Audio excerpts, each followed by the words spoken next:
इन्नल हम्दलिल्लाह नहमदुहु व नस्तईनुहु व नस्तगफिरुहु व नऊज़ु बिल्लाहि मिन शुरूरि अनफुसिना व मिन सय्यिआति अअमालिना मन यहदिहिल्लाहु फला मुदिल्ल लहु व मन युद्लिल फला हादिय लहु। अशहदु अल्ला इलाहा इल्लल्लाहु वहदहु ला शरीक लहु व अशहदु अन्न मुहम्मदन अब्दुहु व रसूलुहु। अल्लाहुम्मा सल्लि अला मुहम्मदिन व अला आलि मुहम्मद कमा सल्लैता अला इब्राहीम व अला आलि इब्राहीम इन्नका हमीदुम मजीद। अल्लाहुम्मा बारिक अला मुहम्मदिन व अला आलि मुहम्मद कमा बारकता अला इब्राहीम व अला आलि इब्राहीम इन्नका हमीदुम मजीद। अम्मा बअदु फया अय्युहन्नास अला इन्न खैरल हदीस किताबुल्लाह व खैरल हदी हदी मुहम्मदिन सल्लल्लाहु अलैहि वसल्लम व शर्रल उमूरि मुहदसातुहा व कुल्ल मुहदसतिन बिदअह व कुल्ल बिदअतिन ज़लालह। अऊज़ु बिल्लाहिस समीइल अलीम मिनश शैतानिर रजीम मिन हमज़िही व नफ़्ख़िही व नफ़्सिही। बिस्मिल्लाहिर रहमानिर रहीम। ज़ालिक अम्रुल्लाहि अन्ज़लहु इलैकुम व मन यत्तक़िल्लाह युकफ़्फ़िर अन्हु सय्यिआतिही व युअज़िम लहु अजरा। इंतहाई काबिल एहतराम बुज़ुर्गों, अज़ीज़ नौजवान साथियों, मुअज़्ज़ज़ात व मुकर्रमात इस्लामी माँ और बहनों, हर किस्म की हम्दो सना, तारीफ़ व तमजीद, किबरियाई, बड़ाई, रिफ़त व अज़मत अल्लाह रब्बुल इज़्ज़त के लिए जो पूरी कायनात का खालिक व मालिक है। बेशुमार ला तादाद बेहद्दो हिसाब दुरूद व सलाम पैगम्बर आखिरुज़्ज़मा मोहसिन इंसानियत मोहसिन कायनात जनाब मुहम्मदुर रसूलुल्लाह सल्लल्लाहु अलैहि वसल्लम की ज़ात अक़दस पर इस्लामी महीनों में से एक महीना शाबान उसका आगाज़ हो चुका है। हर चीज़ का एक मौसम होता है, एक सीज़न होता है। कुछ इबादत इस्लाम में अल्लाह रब्बुल इज़्ज़त ने मुकर्रर की हैं, उनका भी एक ख़ास मौसम और सीज़न होता है। वैसे तो पूरा साल वो बजा लाई जाती हैं, लेकिन उस ख़ास मौसम में और सीज़न में कसरत के साथ और बहुत एहतमाम के साथ एक मुसलमान अपने रसूल सल्लल्लाहु अलैहि वसल्लम की सुन्नत के मुताबिक उन्हें बजा लाता है।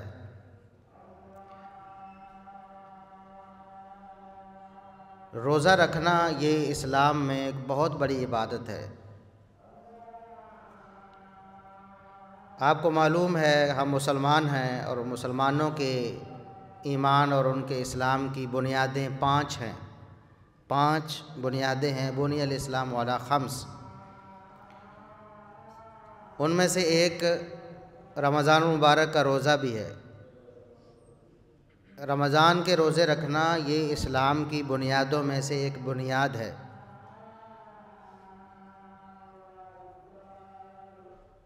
और रोज़े के बारे में कुरान करीम ने जो बताया है और रसूलुल्लाह सल्लल्लाहु अलैहि वसल्लम ने जो फ़रमाया है, अगर एक मुसलमान उन तालीमात को अच्छी तरह जान ले और उन पर ईमान ले आए तो यकीनन ये बहुत कीमती इबादत है। अल्लाह रब्बुल इज़्ज़त ख़ुद फरमाते, हदीस कुदसी है, नबी करीम सल्लल्लाहु अलैहि वसल्लम अपने रब से बयान करते हैं कि अल्लाह रब्बुल इज़्ज़त फरमाता है कि अस्सौमु ली व अना अजज़ी बिही। ये रोज़ा एक ऐसी इबादत है जो बंदा खालिस मेरे लिए करता है। बंदे और अल्लाह के अलावा किसी को पता नहीं कि उसने रोज़ा हकीकत में रखा है कि नहीं रखा। हकीकी तौर पर कौन रोज़ेदार है सिर्फ़ अल्लाह रब्बुल इज़्ज़त को मालूम है, अल्लाह के अलावा कोई नहीं जानता। तो फरमाया अल्लाह रब्बुल इज़्ज़त ने कि ये इबादत खालिस मेरे लिए होती है और उसका बदला भी, उसका अजर व सवाब भी मैं ख़ुद रब्बुल आलमीन दूँगा।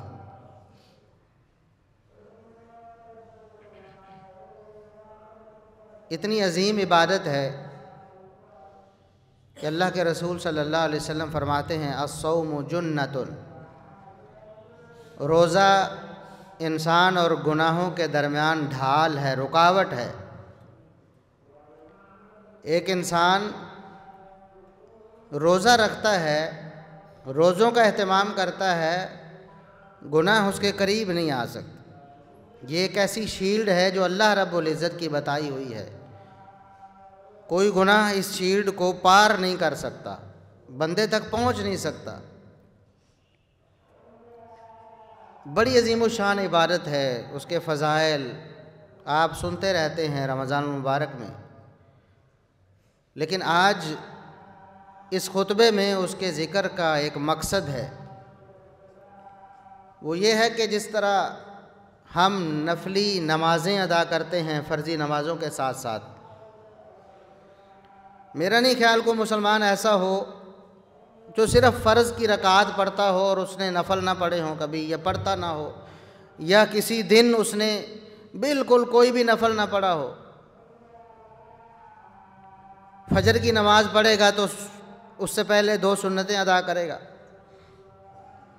ज़ोहर की नमाज़ पढ़ेगा तो उससे पहले 4, फिर 4 फ़र्ज़ हैं, उसके बाद 2 या 4 अदा करेगा। उमूमन करते हैं मुसलमान। असर से पहले भी 4 रकतों के बारे में फ़जीलत है। मगरिब की नमाज से पहले भी 2 रकतें नफल हैं, मुसलमान उमूमन मसाजिद में अदा करते हैं। मगरिब के बाद की भी 2 रकतें नबी करीम सल्लल्लाहु अलैहि वसल्लम की सुन्नत मुअक्कदा हैं। इशा की नमाज के बाद भी 2 रकतें और फिर वितर भी नफल है।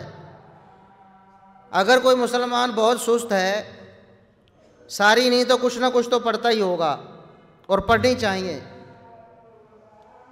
लेकिन रोज़ों के हवाले से मुसलमानों में न तो वो सोच फ़िक्र है, न वो एहतमाम है कि हमने फ़र्ज़ी रोज़ों के साथ साथ नफली रोज़े भी रखने। नफली नमाज़ें रोज़ाना कुछ ना कुछ पढ़ते हैं। अल्लाह तौफ़ीक दे तो सारी नफली नमाज़ें पढ़नी चाहिए। तहज्जुद और इशराक का भी इजाफ़ा करना चाहिए। और मुसलमान करते रहते हैं, लेकिन नफली रोज़ों के बारे में हम इंतहाई सुस्ती का शिकार हैं। पूरा साल गुज़र जाता है, रमज़ान मुबारक के रोज़े जैसे तैसे मुसलमान रखते हैं।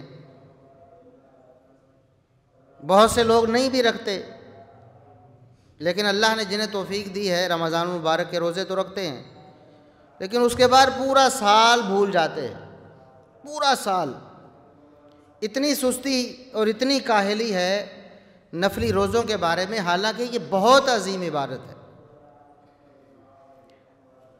रसूलुल्लाह सल्लल्लाहु अलैहि वसल्लम ने फरमाया कि एक शख्स अल्लाह रब्बुल इज़्ज़त को राज़ी करने के लिए एक रोज़ा रखता है, एक नफली रोज़ा अल्लाह रब्बुल इज़्ज़त को राज़ी करने के लिए रखेगा तो अल्लाह रब्बुल इज़्ज़त उसे जहन्नम से 70 साल की मसाफत दूर कर दे। 70 साल जहन्नम से उसका चेहरा दूर हो जाएगा। इतनी अजीम इबादत है। और फिर अल्लाह रब्बुल इज़्ज़त जिसको कहते हैं कि ये मेरे लिए किया गया है, मैं खुद उसका बदला दूंगा, और जिसके बारे में अल्लाह रब्बुल इज़्ज़त ने हमें बताया है कि वला खलूफ़ु फ़मी साइम अत्यबु इंदल्लाहि मिन रिहिल मिस्क। भूख की वजह से जैसे जैसे दिन गुज़रता जाता है, पिछला पहर आता है, मैदा खाली होने की वजह से मैदे से एक स्मेल आती है, एक बदबू उठती है मैदे से, मैदे के खाली होने की वजह से। तो अल्लाह रब्बुल इज़्ज़त फरमाते हैं दुनिया वालों के लिए ये बदबू है, मुझ अल्लाह रब्बुल इज़्ज़त को ये बदबू कस्तूरी की खुशबू से भी ज़्यादा अजीज़ है। अल्लाह रब्बुल इज़्ज़त फरमाते हैं मुझे ये कस्तूरी से भी ज़्यादा पसंदीदा है,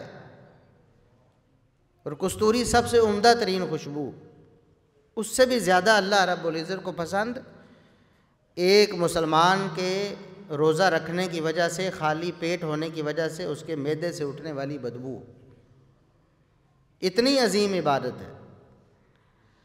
और इस महीने में ख़ास तौर पर उसका तज़किरा मैं इसलिए कर रहा हूँ कि ये महीना नफली रोज़ों का सीज़न है, ये नफली रोज़ों का मौसम है। अल्लाह के रसूल सल्लल्लाहु अलैहि वसल्लम इस महीने में कसरत के साथ नफली रोज़े रखा करते, जैसा कि सैयदा आयशा सिद्दीक़ा रज़ी अल्लाह अन्हा बयान करती हैं। सही मुस्लिम की हदीस है, फरमाती हैं कि मैंने रमज़ान के अलावा अल्लाह के रसूल सल्लल्लाहु अलैहि वसल्लम को पूरा महीना किसी महीने के रोज़े रखते नहीं देखा। रमज़ान का महीना पूरा महीना रोज़ों का है और फ़र्ज़ी रोज़े हैं, तो अल्लाह के रसूल सल्लल्लाहु अलैहि वसल्लम पूरा महीना रोज़ा रखते। रमज़ान के अलावा आप नफली रोज़े कसरत से रखते थे, लेकिन आपके रोज़ों की कैफियत ये होती कि आप कभी रोज़ा रख देते, कभी छोड़ देते। नफली रोज़े से होते, अगले दिन रोज़ा नहीं होता था, खाते पीते थे। और बसा औक़ात ऐसा होता कि आप सल्लल्लाहु अलैहि वसल्लम नफली रोज़े रखते चले जाते, 1 2 3 4 दिन मुसलसल रख देते। यूँ लगता कि आप अब कभी छोड़ेंगे ही नहीं, आपने तो लगातार रखने शुरू कर दिए। लेकिन फिर कभी ऐसे होता कि अल्लाह के रसूल सल्लल्लाहु अलैहि वसल्लम फिर रोज़ा छोड़ देते, फिर अगले दिन छोड़ देते, फिर अगले दिन छोड़ देते, तो यूँ लगता कि अब आप रखेंगे नहीं। यानी मिली जुली कैफियत होती थी पूरा साल। रमज़ान के अलावा आप रखते भी छोड़ भी देते, रखते भी छोड़ भी देते।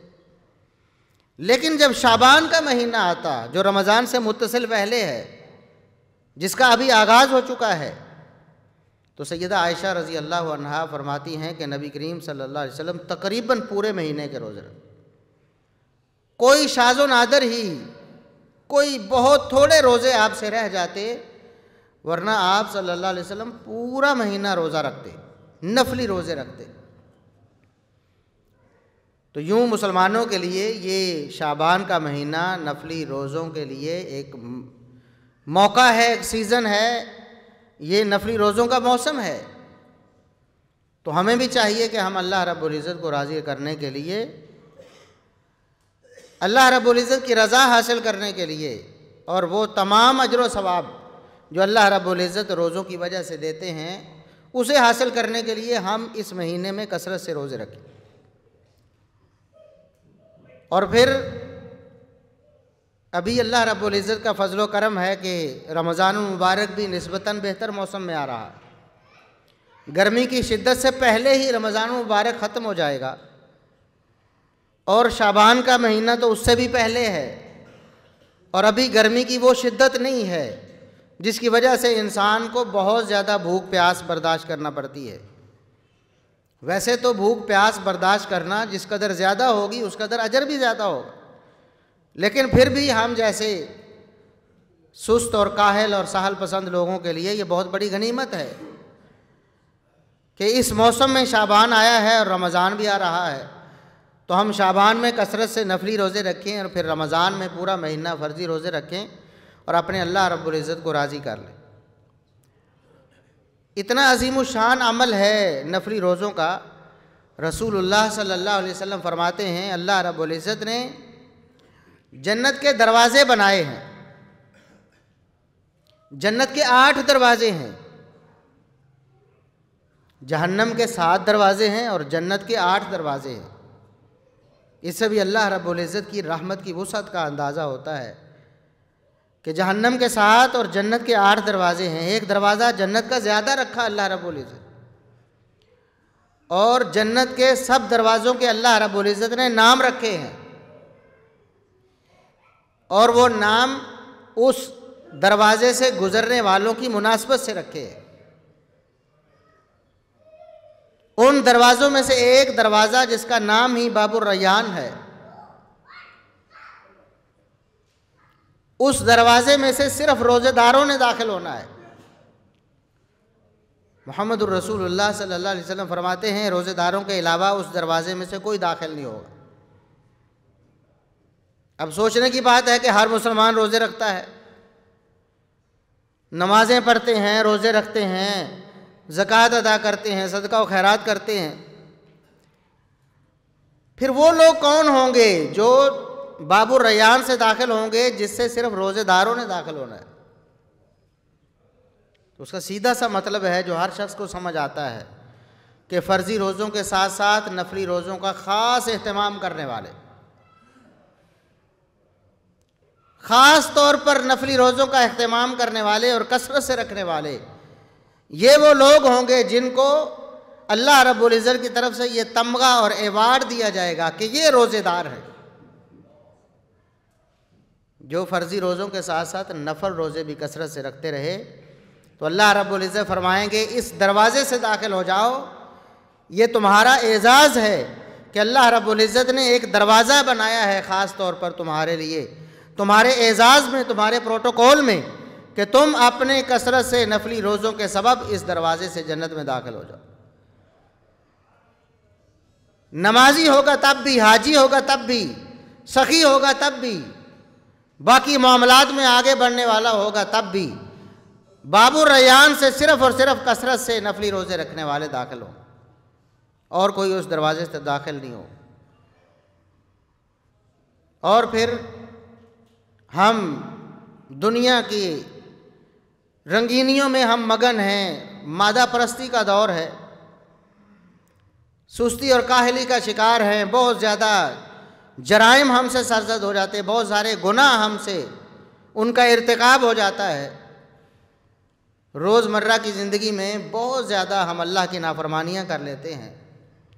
एक तो कबीरा गुनाह है, जिस तरह झूठ बोलना है, जिस तरह गीबत करना है, जिस तरह रिश्वत लेना देना है, जिस तरह सूद खाना है, खिलाना है, इस तरह के बड़े बड़े जराइम हैं, किसी को कत्ल करना है, और इस तरह बहुत से जराइम हैं जिनको कबीरा गुनाह कहा जाता है। अगर उनका ताल्लुक़ हुकूकुल इबाद से है, बंदों के साथ भी उनका ताल्लुक़ है, आपने वो जुर्म करके किसी इंसान की हक तलफ़ी की है, उसको परेशान किया है, उस पर जुल्म किया है, तो फिर आप उससे माफ़ी तलाफ़ी भी करवाएंगे और अल्लाह रब्बुल इज़्ज़त से तौबा भी करेंगे तो वो गुनाह माफ़ हो जाएगा। और अगर उसका ताल्लुक़ सिर्फ़ अल्लाह रब्बुल इज़्ज़त के साथ है, नमाज में सुस्ती हो गई या इस तरह का कोई और जुर्म हो गया जिसका बराह रास्त ताल्लुक़ मखलूक के साथ नहीं है, सिर्फ़ खालिक के साथ है, तो सिर्फ़ अल्लाह रब्बुल इज़्ज़त से तौबा करेंगे, आप माफ़ी मांगेंगे, उसको राज़ी कर लेंगे, अल्लाह गुनाह माफ़ फरमा दे। लेकिन कुछ वो गुनाह हैं जिनको सगीरा गुनाह कहते हैं और जो हमारे नज़दीक गुनाह होते ही नहीं, जिनको हम गुनाह और जुर्म समझते ही नहीं, सुबह शाम दिन रात हम किए चले जाते हैं, तो ऐसे गुनाह अल्लाह रब्बुल इज़्ज़त नेकियों की वजह से, नेक आमाल की वजह से अल्लाह रब्बुल इज़्ज़त उनको ऑटोमेटिक माफ़ कर देता है। वरना अगर आप इसी तरह अल्लाह रब्बुल इज़्ज़त के दरबार पे चले गए और अल्लाह रब्बुल इज़्ज़त ने उसकी बाज़पुरस कर ली तो यकीनन सगीरा कबीरा सारे गुनाह पलड़े में डाले जाएंगे और दूसरे पलड़े में आपकी नेकियां डाली जाएंगी।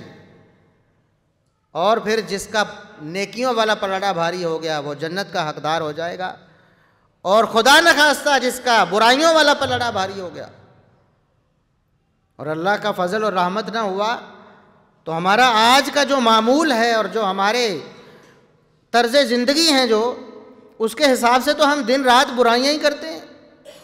नेकियों को तो हम उंगलियों पर भी नहीं शुमार करते, वो तो चंद एक भी नहीं होती, और बुराइयां इतनी हैं कि हम शुमार नहीं कर सकते। तो फिर क़यामत के दिन हसरत, पशेमानी और नदामत का सामना करना पड़ेगा। तो उन गुनाहों की तलाफ़ी के लिए अल्लाह रब्बुल इज़्ज़त को राज़ी करने के लिए नेक आमाल करें, जिनमें सर फहरिस्त रोज़ा है। रोज़ा रखना, इससे गुनाह मुआफ़ हो जाते हैं। रसूलुल्लाह सल्लल्लाहु अलैहि वसल्लम ने फरमाया कि इंसान अपने मुआशरे में रहता है, ख़ानदान में रहता है, बीवी बच्चों में रहता है, बहुत सारे फितनों का शिकार होता है, बहुत सारी कोताहियाँ उससे हो जाती हैं, बहुत सारी नाफरमानियों का वो मुर्तकिब हो जाता है। जो रोज़ा है एक ऐसी इबादत है कि अल्लाह रब्बुल इज़्ज़त इसकी वजह से वो गुनाह मुआफ़ कर देते हैं। उसको पता भी नहीं होगा, क़यामत के दिन उसके नामा आमाल से वो बुराइयां ख़त्म हुई होंगी। फिर उसको पता चलेगा कि मैंने अल्लाह रब्बुल इज़्ज़त को राज़ी करने के लिए रोज़ा रखा था, जिसकी बिना पर अल्लाह रब्बुल इज़्ज़त ने मेरे ये सारे गुनाह माफ़ कर दिए। और नबी करीम सल्लल्लाहु अलैहि वसल्लम ने फरमाया कि दुनिया में अगर आप गुनाहों से बचना चाहते हैं, आज दुनिया गुनाहों की आमाजगाह बन चुकी है, हमारा मुआशरा गुनाहों की दलदल में धंसा हुआ है, सर तपा हम गुनाहों के अंदर लुथड़े हुए हैं।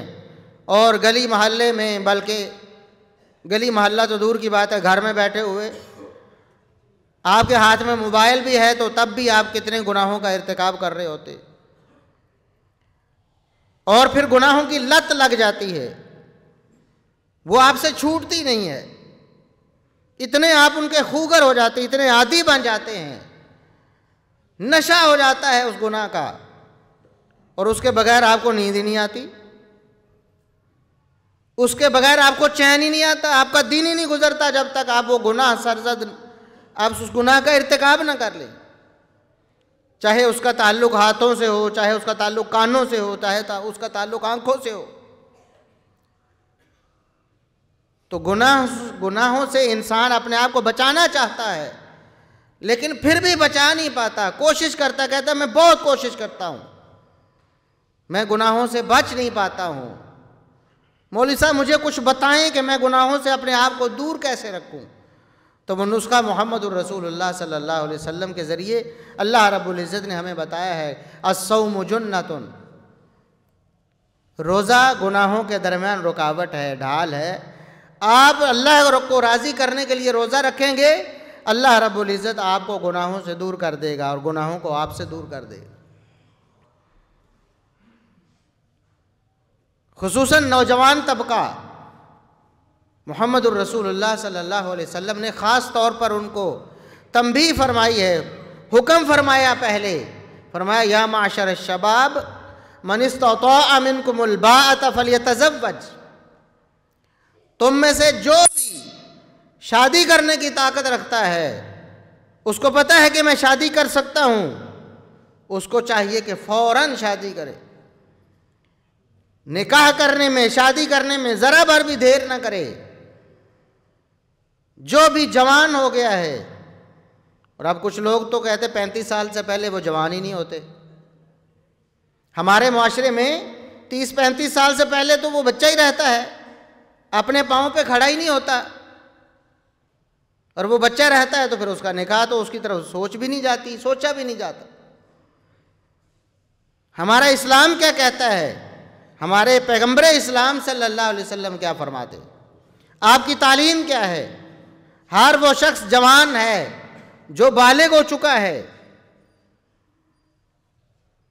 बुलूगत की निशानियों में से आखिरी निशानी अगर कोई भी निशानी पूरी नहीं हुई तब भी 15 साल आखिरी हद है। 15 साल जिस दिन उसकी उम्र पूरी हो गई, और ये इस्लामी साल है, अंग्रेज़ी साल नहीं। अंग्रेज़ी साल तो थोड़े बनेंगे क्योंकि इस्लामी साल छोटा होता है। अब उसके हिसाब से अगर आप करें तो वो तकरीबन 14.5 साल तकरीबन बनेगी। जब इतनी उम्र आपकी पूरी हो जाती है तो आप जवान मुतसव्विर होंगे, आप बालिग हैं और शरीयत के तमाम अहकाम के आप मुकल्लफ हैं। उसके बाद एक नमाज भी छूटी तो अल्लाह रब्बुल इज़्ज़त के यहाँ कबीरा गुनाह के मुर्तकिब होंगे, जहन्नम भी मुकद्दर बन सकती है। एक रोज़ा भी छूटा, अल्लाह का एक हुक्म भी नज़रअंदाज किया तो आप अल्लाह के यहाँ मुजरिम हैं और आपको उस जुर्म की पूरी पूरी सज़ा मिलनी है। तो अल्लाह के रसूल सल्लल्लाहु अलैहि वसल्लम ने जवानों को मुखातब फरमाया, जिसकी उम्र 14.5 साल से ऊपर हो चुकी है, 15 साल के करीब हो चुकी है, चलो 15 साल ही लगा लें, अंग्रेज़ी के 15 साल ही कर लें, जिसकी 15 साल उम्र हो चुकी है, अगर कोई और निशानी पूरी नहीं हुई तो तब भी 15 साल आखिरी हद है। तो रसूलुल्लाह सल्लल्लाहु अलैहि वसल्लम का वो मुखातब है, या माशर शबाब, और मेरी उम्मत के नौजवानों, तुम में से जो शादी करने की ताकत रखता है ज़रूर शादी करे। वमल्लम यस्तति फ़अलैहि बिस्सौम, जिसके पास ताकत नहीं, कोई ऐसी मजबूरी है जो हकीकी मजबूरी है, कोई ऐसा मसला है जो अपना बनाया हुआ नहीं, मुआशरे के रसूम व रवाज से उसका ताल्लुक़ नहीं, वाकई कोई इंतहाई मजबूरी वाला मामला बन गया है, नहीं शादी कर सकता, तो अल्लाह के रसूल सल्लल्लाहु अलैहि वसल्लम फरमाते फ़अलैहि बिस्सौम, गुनाहों से बचना है तो उसका एक ही ज़रिया है, वो है नफली रोज़े कसरत के साथ रखना। इसके अलावा कोई इलाज नहीं है। झूठ कहता है जो कहता है मैं जवान हो गया हूं, बालिग हो गया हूं, लेकिन मैं गुनाहों से बचा हुआ हूं, मैं बड़ा मजबूत हूं जी, मैं गुनाहों का मुकाबला कर लेता हूं, बिल्कुल गलत है। मुहम्मदुर रसूलुल्लाह सल्लल्लाहु अलैहि वसल्लम सच्चे हैं। आपने फरमाया जो बालिग हो जाता है, जवान हो जाता है, जवानी की दहलीज पे कदम रख लेता है, उसके बाद अगर वो शादी नहीं करता, इंतहाई मजबूरी है, उसको डिले करना चाहता है तो कसरत से नफली रोज़े रखे, फ़इन्नहु लहू विजाउन, यही एक सूरत है जो उसको गुनाहों से रोक सकती है, यही एक नुस्खा है जो जवानों को गुनाहों से रोक सकता है।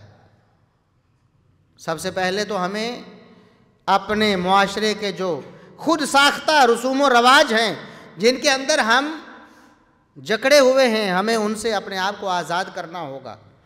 हमें इस्लाम के कवानीन का पाबंद होना होगा। हमें अपने बच्चों की, हालांकि वो बच्चे नहीं हैं, 15 साल उम्र हो जाए तो बच्चा नहीं है, इस्लाम कहता है, कुरान कहता है, हमारे पैगंबर सल्लल्लाहु अलैहि वसल्लम फरमाते वो बच्चा नहीं है। हत्ता कि यतीम का लफ्ज़ आपने सुना होगा, जिसका बाप फौत हो जाए, यतीम, इस्लाम की नज़र में, शरीयत की नज़र में, जिसकी उम्र 15 साल हो चुकी है और उसका बाप फौत हो जाता है, वो यतीम, वो तो खुद कफील है। इस्लाम कहता है वो अपने पांव पे खड़ा है, उसे किसी आसरे की ज़रूरत नहीं है। वैसे तो कोई बंदा बड़ा हो, बूढ़ा भी हो, 40 साल उम्र भी हो, उसके हालात ख़राब हो सकते हैं, मुसलमान उसकी मदद करते हैं, लेकिन इस्लाम की नज़र में जो हमने जो उसूल ज़वाबित बना लिए हैं, जो हमने कुछ हिंदुओं से इंपोर्ट किए हैं, कुछ हमने यूरोप से इंपोर्ट, अंग्रेज़ों से इंपोर्ट किए हैं, उनकी वजह से हम बहुत पीछे जा रहे हैं, इस्लाम में, दीन में भी और दुनिया में भी। यूरोप ने बहुत से उसूल इस्लाम से सीख के उनको अप्लाई कर लिया अपने माशरे में, और दुनियावी तौर पर, ज़ाहरी तौर पर वो तरक्की में है। भला वहाँ यूरोप के माशरे में आप किसी से पूछ के देखें, स्टडी करें, वहाँ जो लोग रहते हैं उनसे पूछें, उन्होंने 18 साल की हद मुकर्रर की है ना। हालांकि इस्लाम के नज़दीक 15 साल की है, उनके नज़दीक 18 साल की है। तो 18 साल के बाद भला कोई बच्चा कहलाता वहाँ? उसका बोझ किसी दूसरे पर डाला जा सकता है भला? वो तालीम भी हासिल करेगा तो अपने पाँव पे खड़ा होके, वो हुकूमत से कर्ज ले तब भी उसने अदा करना है, खुद पार्ट टाइम जॉब करे तब भी उसने करनी है। उसूल हमें इस्लाम ने दिया था और अंग्रेज़ों ने अपनाकर उसको तरक्की कर ली है। और हम 30-35 साल तक हमारा बचपना ही ख़त्म नहीं होता। वहाँ उन्होंने इस ज़रूरत को महसूस किया है कि जवानों के अंदर जो अल्लाह रब्बुल इज़्ज़त ने एक फितरी जज्बा रखा है, उसकी जिन्स के हवाले से उसको कंट्रोल नहीं किया जा सकता। उन्होंने भी इजाज़त दे दी है 18 साल के बाद, दी है कि नहीं दी है? उन्होंने अपने उसूलों के मुताबिक इस्लाम के खिलाफ गैर फितरी और गैर इस्लामी ताल्लुकात की इजाज़त दी है। और आपने क्या किया? आपने 30-35 साल उस पर पाबंदी लगा दी है। हालांकि आपके दीन और आपके इस्लाम ने यह बताया था कि इसको कंट्रोल नहीं किया जा सकता। इसको आपने सीधा रास्ता देना है। इस जज्बे को, इन लहरों को आपने रोकना नहीं है। रोकने से रुकने वाली नहीं है। आपने इनको सीधे रास्ते पे डाल देना है, हलाल तरीका दे देना है। आज यूरोप तरक्की पे है दुनियावी एतबार से, हमारे इस्लाम के बहुत से उसूलों को अपनाकर। इसलिए नौजवानों को अल्लाह के रसूल सल्लल्लाहु अलैहि वसल्लम की यह नसीहत और वसीयत है, हुक्म है कि जो भी जवानी की दहलीज पे कदम रखे वो खुद कफील हो गया है। और याद रखें, इस्लामी तालीमात के मुताबिक जो लड़की है चाहे जवान हो जाए, वली के बगैर अपना निकाह नहीं कर सकती। उसका बाप मौजूद है तो उसका वली है। बाप की इजाज़त के बगैर वो निकाह नहीं कर सकती। बाप से इजाज़त लेगी, बाप राज़ी होगा, निकाह कर देगा। इस तरह बाप भी उससे इजाज़त लेगा, दोनों के मशवरे से बात तय होगी। लेकिन ये सिर्फ औरतों के लिए, मर्दों के लिए कोई ऐसा कायदा ज़ाब्ता, वो जवान हो गया है, उसको किसी को बताने की ज़रूरत नहीं है। इसका ये मतलब नहीं कि वो वालिदैन को बताएगा नहीं या उनसे मशवरा नहीं करेगा। एक ज़ाब्ता और कायदा बता रहा हूँ आपको। मर्द को अल्लाह रब्बुल इज़्ज़त ने मुस्तकिल बिज़ात बनाया है। 15 साल की उम्र में उसका बचपना ख़त्म हो गया है। उसके बाद वो अपने पाँव पे खड़ा है। इस्लाम कहता है वो अपने पाँव पे खड़ा है। हम कहते 30-35 साल तक वो पाँव पे नहीं खड़ा होगा, उसकी तालीम ही नहीं मुकम्मल होगी। भी पढ़ता रहे, सारी ज़िंदगी पढ़ता रहे, कौन रोकता है? मगरब के मुआशरे जिसको आप आइडियल बनाते हैं, अपनी बूदोबाश में, अपनी रहन सहन में, अपने लिबास में, जहाँ इस्लाम की मुखालफत करके आपने उनको आइडियल बनाया है, वहाँ जहाँ वो इस्लाम के उसूलों के मुताबिक कर रहे हैं, उन मामलात में आप उनको आइडियल नहीं बना रहे। उनको क्या आइडियल बनाना है? उन्होंने जिस दीन को देखकर, जिस इस्लाम को देखकर, जिस कुरान और सुन्नत को देखकर अपने खुतूत मुतय्यन किए हैं तरक्की के, दुनियावी तरक्की के, आप उसकी तरफ क्यों नहीं देखते? तो जवानों को ये नसीहत है, रोज़े का, उसकी अहमियत का अंदाज़ा लगाएं आप। नफली रोज़ा किस कदर एक बहुत कीमती नुस्खा है, कितनी ताकतवर चीज़ है कि अल्लाह के रसूल सल्लल्लाहु अलैहि वसल्लम फरमाते हैं ये एक चीज़ है जो गुनाहों से इंसानों को बचा सकती है, खुसूसन नौजवानों को बचा सकती है। बस इसके अलावा आप सल्लल्लाहु अलैहि वसल्लम ने कोई हाल नहीं दिया। फरमाया या शादी करो या फिर रोज़े रखो। रोज़े ही तुम्हें, शादी के बगैर सिर्फ रोज़ा वो चीज़ है जो इंसान को, नौजवान को गुनाहों से बचा सकता है। तो नौजवानों को तो वैसे ही हुक्म है, उनके लिए तो ज़रूरी है, लेकिन हम पूरा साल हमें परवाह ही नहीं होती। रमज़ान गुजरा है, चंद लोग जो रह गए हैं रोज़ा रखने वाले, वो भी जैसे रमज़ान गुजर जाता है, रोज़ों का रजिस्टर तय करके रख देते हैं, अब अगले रमज़ान में दोबारा खुलेगा। हालांकि नफली नमाज़ों में हमारा वो मामला नहीं है, बहुत सुस्त होगा तब भी कुछ ना कुछ पढ़ता ही होगा। तो हम बहुत सुस्त हों तब भी महीने में 3 रोज़े तो रखें नफली, कि अल्लाह के रसूल सल्लल्लाहु अलैहि वसल्लम ने जिनकी तरगीब दी है और आप सल्लल्लाहु अलैहि वसल्लम इंतहाई पाबंदी से रखा करते थे।